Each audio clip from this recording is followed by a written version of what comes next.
perto aí. Fica aqui. Eu vou me levantar porque assim eu consigo ver todo mundo. Eu acho que fica. Eu prefiro, na verdade. Certo aí? Posso ficar aqui? Eu prefiro, na verdade, quando eu falo até ficar em pé, que eu acho mais confortável, por incrível que pareça. Eu também uso bastante o celular, mas eu não estou no WhatsApp nem no Facebook, é só porque eu estou pedindo socorro para o grupo. Na verdade, eu trabalho com tecnologia, então um dos vícios, como bem disse a nossa irmã Maria Tereza, um dos vícios hoje são os aplicativos, os grupos, as redes sociais em geral, né? Eu sou bem inativo em quase todos eles, mas eu acho que a única coisa que eu sei escrever ainda é o meu nome, porque é o que eu escrevo. Assim, o resto eu uso tudo que é digital hoje em dia, até pela praticidade que nos traz. E eu fiz as anotações, na verdade, né? Eu preferi fazer algumas anotações do que essa nova leitura, o novo estudo da Luz do Caminho me trouxe. Que depois de algum tempo, fazia muito tempo que eu não pegava esse livro, nas últimas semanas foi muito interessante ver que ele traz respostas a dúvidas que eu nem tinha das outras vezes que eu li. E interessante como fez a nossa irmã Clarice, trazendo opiniões de outros autores, porque um dos textos que eu consegui estudar nesses últimos dias foi uma transcrição, na verdade, do que a Radha Burnet falou numa das vezes que ela esteve no Brasil. E eu lembro que eu já me perguntei algumas vezes por que os textos orientais, normalmente, essas regras, são muito curtas, muito pequenas. E eu fico pensando, cadê o resto? Você precisa me dar um manual de instruções, ali não tem nada. É só... E ela deixou muito claro nessa palestra que as obras orientais, na verdade, elas são feitas assim em pequenos fragmentos, porque, e para nós, ocidentais, é muito difícil ter esse raciocínio, como bem disse o Charles em algum momento, sobre a mente ocidental que tenta explicar tudo, né? Tenta explicar a vida como um todo. É difícil para nós pensar em profundidade e meditar profundamente sobre alguma coisa, para nós do Ocidente, geralmente. Né? Então, essa visão que ela me trouxe, da Burnet, sobre a própria Luz do Caminho e as verdades que são ali, de um texto ainda muito mais antigo, foi a primeira vez, depois de muito tempo, que alguém conseguiu me explicar ali porque dessa dificuldade que nós temos. Porque eu gosto de questionar muitas coisas, inclusive tudo praticamente que eu falo aqui eu acho que não tem como nós falarmos alguma coisa que não seja opinião própria. Né?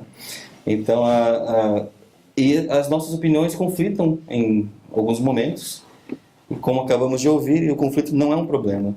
Eu me lembro de uma discussão que nós tivemos no mesmo encontro de jovens lá no Carnaval, falando que fraternidade não é todo mundo concordar com tudo. É, na verdade, um grupo que consegue conviver pacificamente com as diferenças, com tolerância e saber trabalhar em conjunto com o que cada um tem de mais forte. E esse me parece aqui um questionamento que logo no começo das próximas regras, vou usar o termo certo, das regras do 17 até o 21, na verdade, das frases que vêm do texto original, são 3 regras ali. A primeira sendo busca o caminho, que logo no livro, logo no começo já tem um questionamento, porque a ideia de buscar o caminho, por que eu estudaria esses pensamentos se eu não buscasse o caminho? Então, a pergunta, né, a afirmação, ela já em alguns momentos eu acho que o livro é um pouco, ele não é contraditório nem paradoxal, mas ele nos força a ter pensamentos que são contraditórios, por causa dessa reflexão. Então, o que eu acho que os mestres conseguiram fazer muito bem quando trouxeram essa obra através da Mabel Collins foi nos dar 2 comentaristas diferentes para os mesmos princípios. E esse primeiro ponto, justamente sobre o questionamento, o que é buscar o caminho? Então, quando eu leio, quando eu vou atrás de entender a minha natureza, a natureza humana, eu estou no caminho, certo? Mas muitos de nós temos pressa. Isso eu acho que também é um reflexo da mente ocidental, que não está acostumada a fazer aquilo que os yogis fazem. Eles pegam um pequeno trecho do texto e refletem sobre aquilo por um tempo muito difícil para alguém como eu, que sou impaciente e relativamente ansioso. Então, não ter pressa, eu entendo que é algo essencial quando nós falamos de senda e de caminho. Principalmente porque a pergunta, a reflexão que nós fazemos e que é inclusive o que eles colocam no livro, por que eu desejo trilhar o caminho? Será que é porque essa é a minha verdadeira vontade, é aquilo que eu realmente sinto, é aquilo que o ser que habita em mim realmente está buscando? Ou é porque eu quero escalar aquela montanha que é difícil, eu quero chegar lá no topo e vencer alguma coisa, ou porque eu estou querendo o futuro que isso vai me trazer? Pensando novamente em futuro, sendo que o tempo é uma ilusão, o tempo não existe, no próprio livro existe algum momento em que é falado sobre viver o eterno, e o eterno não é o presente, o eterno é uma ideia atemporal, é uma ideia que nós não conseguimos conceber também com muita facilidade. Então, o que me leva a buscar a senda? O que me leva a entrar no caminho e ler livros como esse, que apesar de pequeno, nos força a muitas reflexões bem profundas? Então, a senda ela deve ser buscada por si mesma, não em função dos teus pés que a trilharão. É uma das frases que temos no livro. Porque falamos bastante aqui de desejo.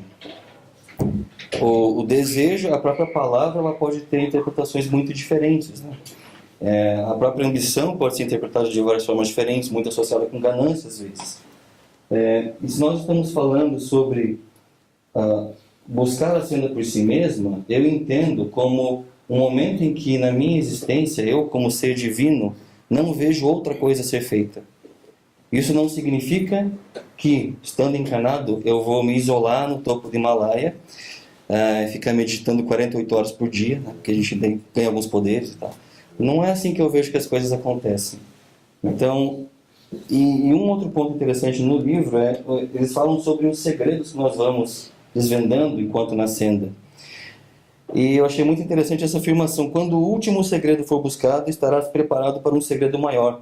A caminhada não termina quando nós estamos libertos das nossas encarnações ou da nossa limitação humana.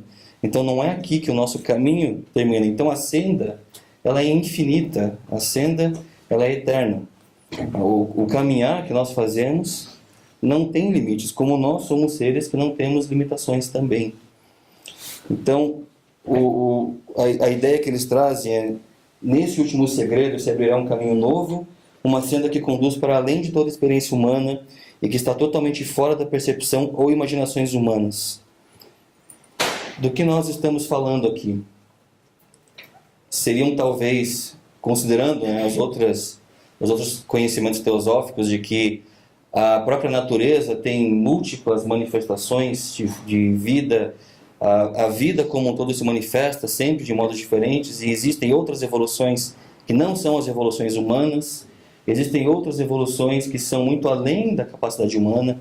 Então, a senda, nesse sentido, o que nos traz a compreensão do Uno, é esse despertar em algum momento que nos traz esse último segredo, que na verdade abre as portas para outros ainda mais longos, mais complexos e muito mais profundos. E aí nós estamos falando num nível de consciência que não é um nível de consciência humano.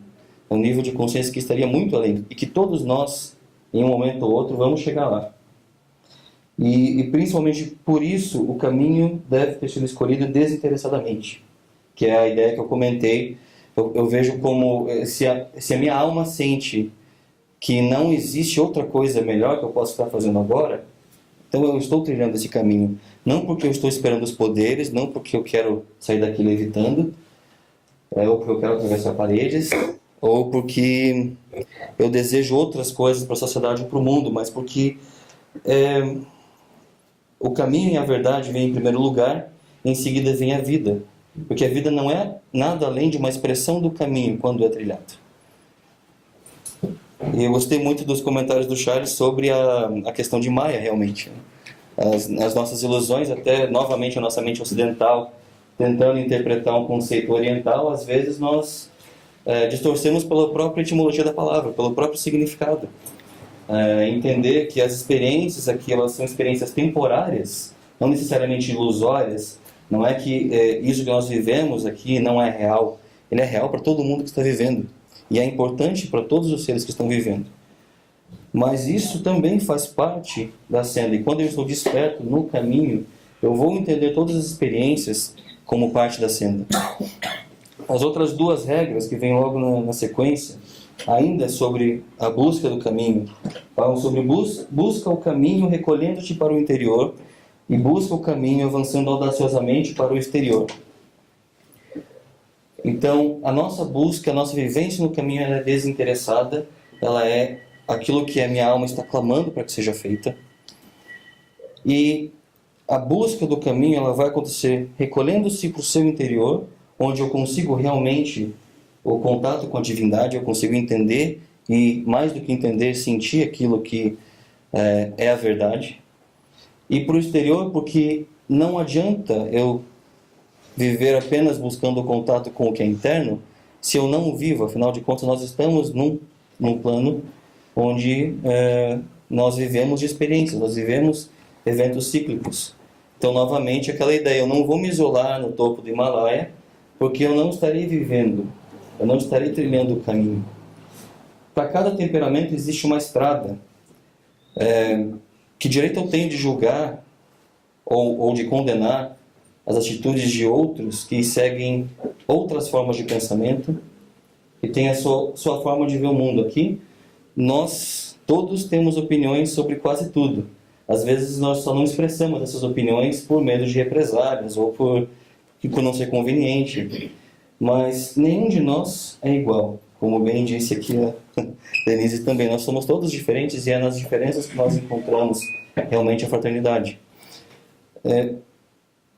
No livro, eles colocam a ideia de que para cada temperamento existe uma estrada, o que significa que não é apenas pela devoção, não é apenas pela contemplação, não é apenas pelo progresso intelectual, pelo progresso ardoroso e pelo autossacrifício que eu trilho a senda.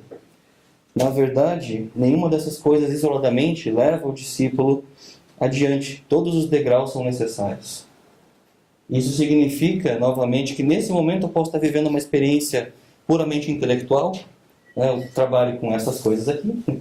Eu sou da área de exatas.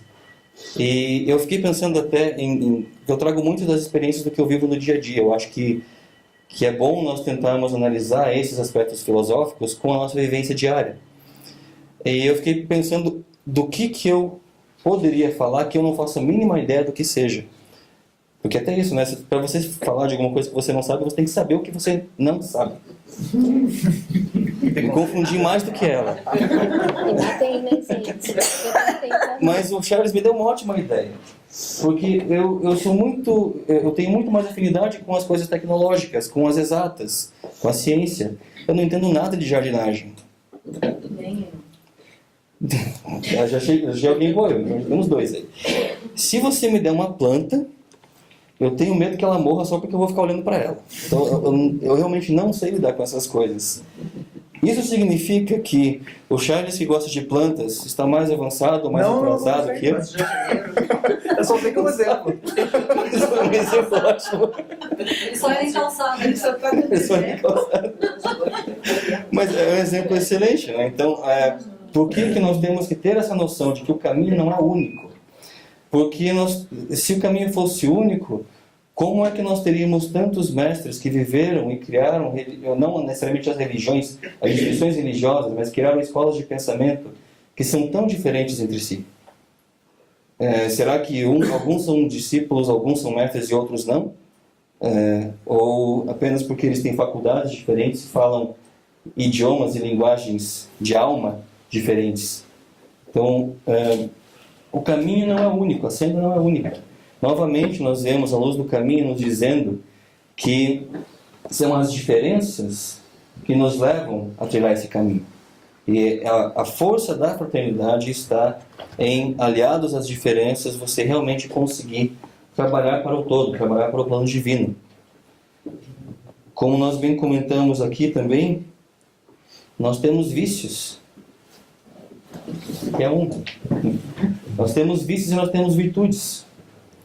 E eu gostei muito de ver que na Luz do Caminho tem um trecho que diz assim, em que os vícios eles também são degraus.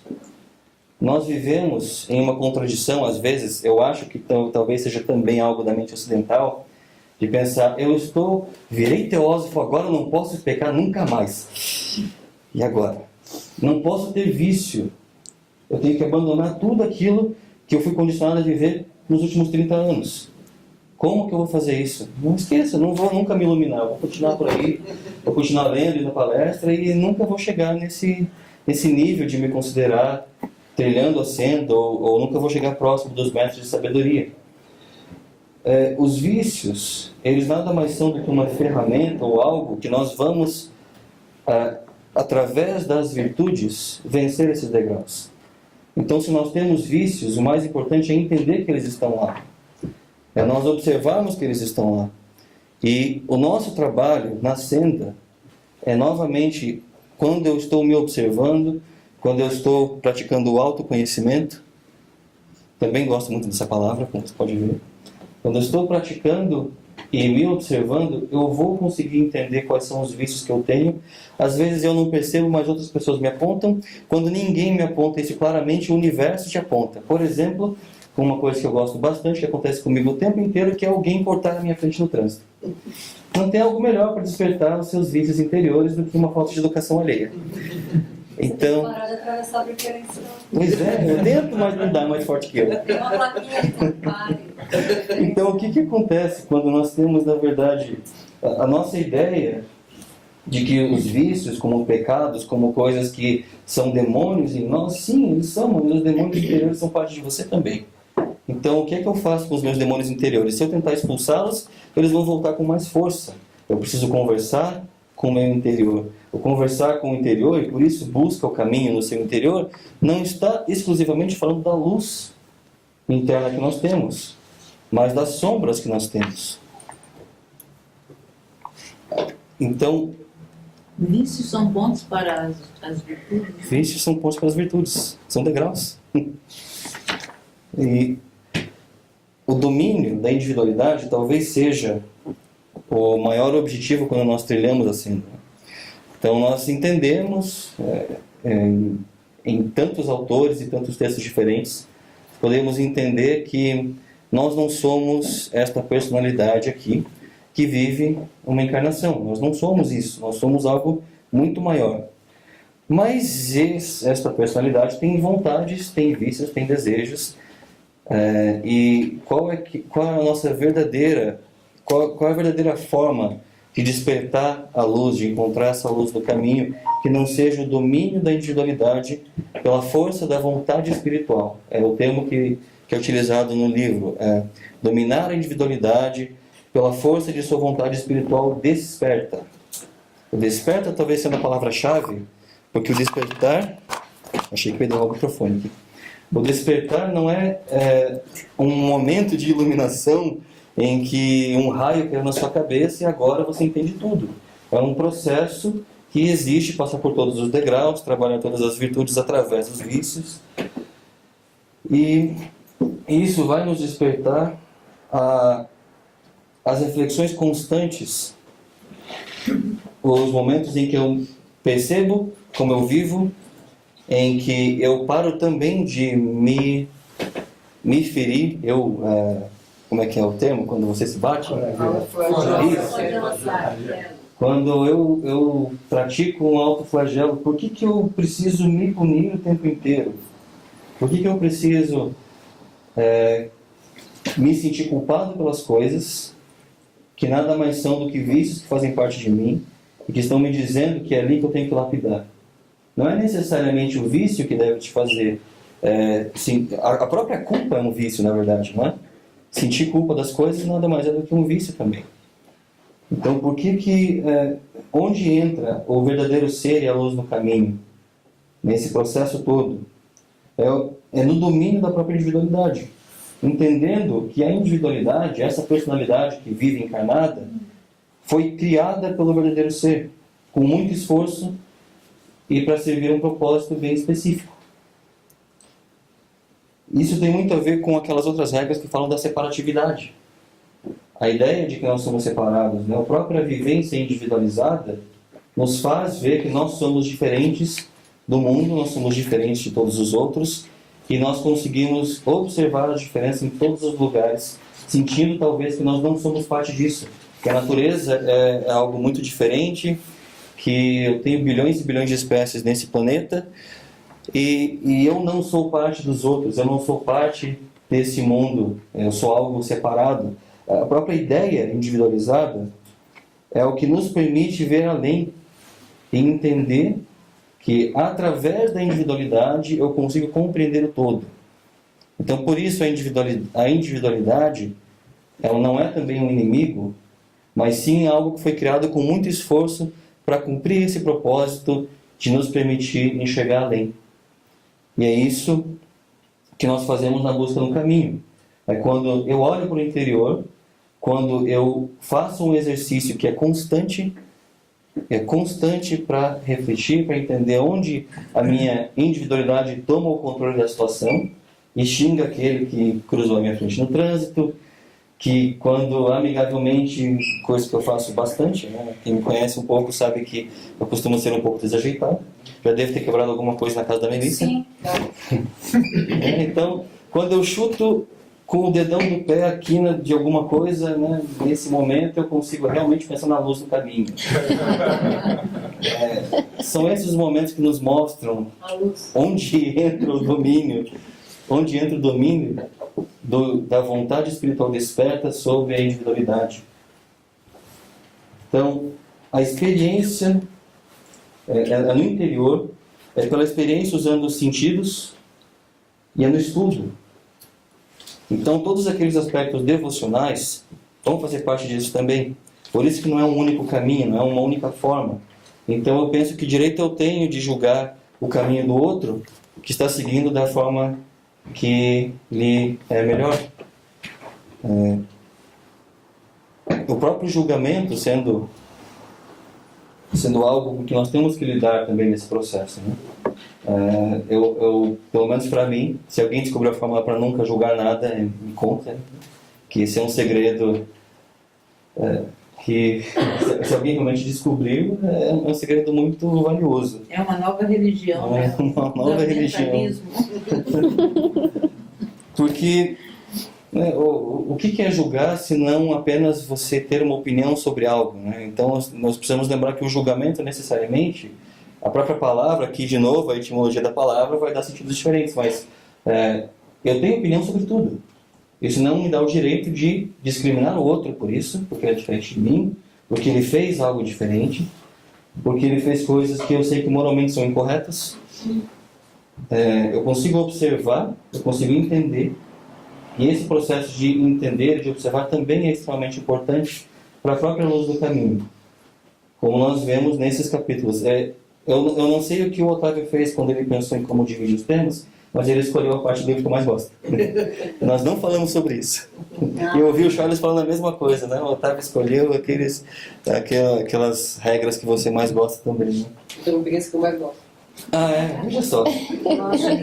Ou ele conversou com todo mundo e eu não lembro, porque isso também acontece, ou ele teve ali uma inspiração, né? Então, eu acho interessante essa ideia de pensar que a nossa alma, o nosso espírito é que se impõe sobre o individual.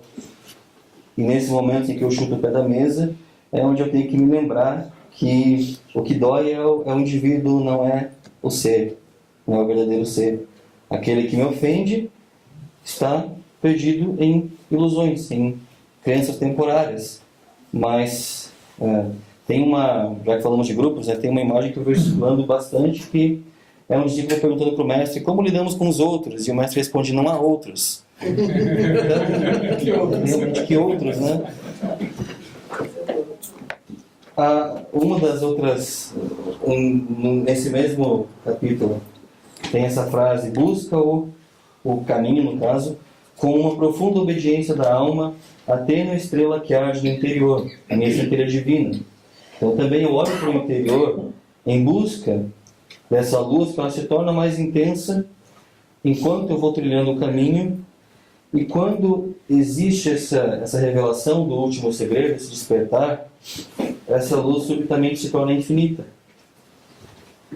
E isso só acontece vivenciando as experiências. E eu gostei de ver nesse último estudo sobre o livro, realmente, que as experiências, quando nós falamos sobre viver as experiências, tem muito a ver com o que são as nossas vivências diárias, o que é que eu gosto, quais são os meus hobbies, o que eu gosto de fazer, o que eu não gosto, quais são as seduções que o mundo me dá, quais são as seduções que o mundo me propõe, que essa vida material nos traz. Viver experiências não significa ceder às seduções.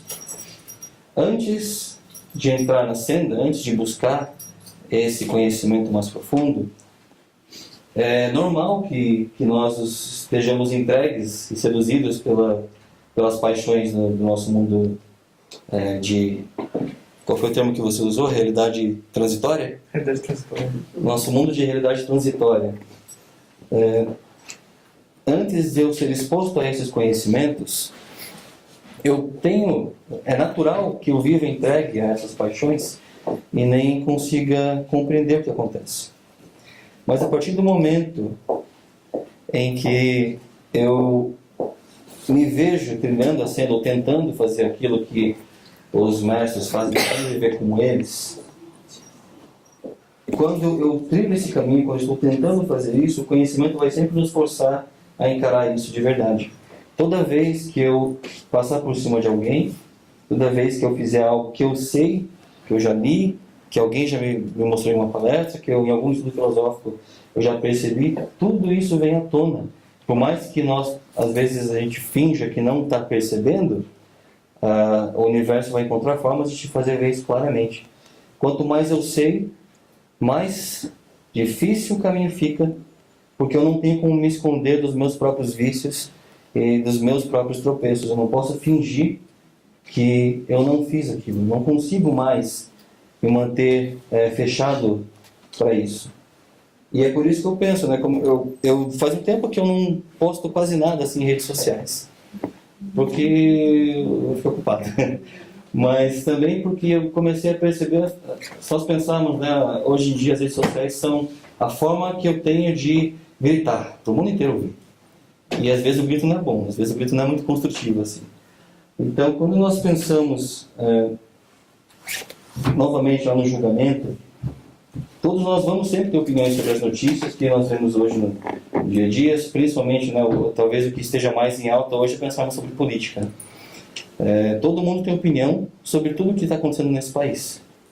Isso não necessariamente significa que, uma vez que eu esteja trilhando esse caminho, eu não consegui entender o impacto que tem eu, como filósofo ou como buscador, usar uma rede social para exprimir uma ideia inflamada, uma ideia agressiva.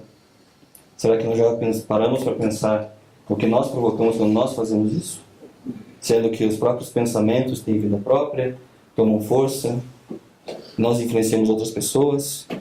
Uma vez que eu saiba que esses pensamentos, que eu entenda que o pensamento ele tem vida própria, tem um plano só para ele, tem um plano mental que tem infinitas criaturas que vão se associar a essas ideias, por que eu continuo fazendo uso da voz para atacar?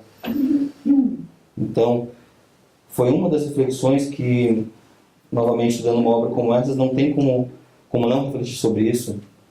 Se eu comemoro a prisão de um ou outro político ou a queda de um ou outro partido, como eu consigo fazer isso e o quanto isso está sendo construtivo para a sociedade que eu vivo e para os outros irmãos que estão trilhando essa mesma caminhada? Será que nós não conseguimos apenas conversar, entender o que está acontecendo e, através disso, mudar as nossas próprias atitudes no dia a dia, em busca de evitar que esses erros se repitam? Então, eu vejo que esse momento em que eu tenho que encarar o abismo, em que eu tenho que refletir sobre o que é condenar, que novamente, né, eu julgo, quer dizer, eu tenho opinião, mas eu não tenho direito de condenar o outro. No próprio Luz do Caminho, em algum momento, é falado que nós precisamos ser aqueles que auxiliam os mestres, que auxiliam esses poucos que são as mãos de luz que resgatam os sofredores. Então, como que eu consigo ajudar esses trabalhadores? Como que eu consigo ser realmente uma luz no caminho para mim mesmo e para os outros,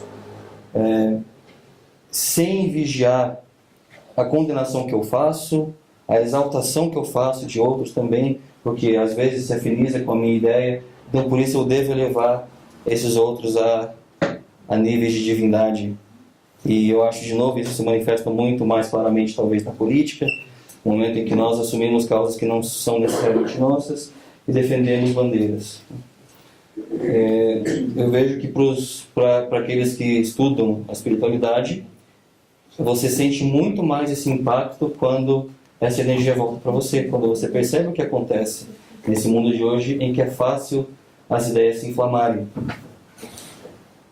A luz no caminho nos lembra que o abismo entre o pecador e o homem bom é grande, mas que o abismo entre o homem bom e o que alcançou o conhecimento é muito maior.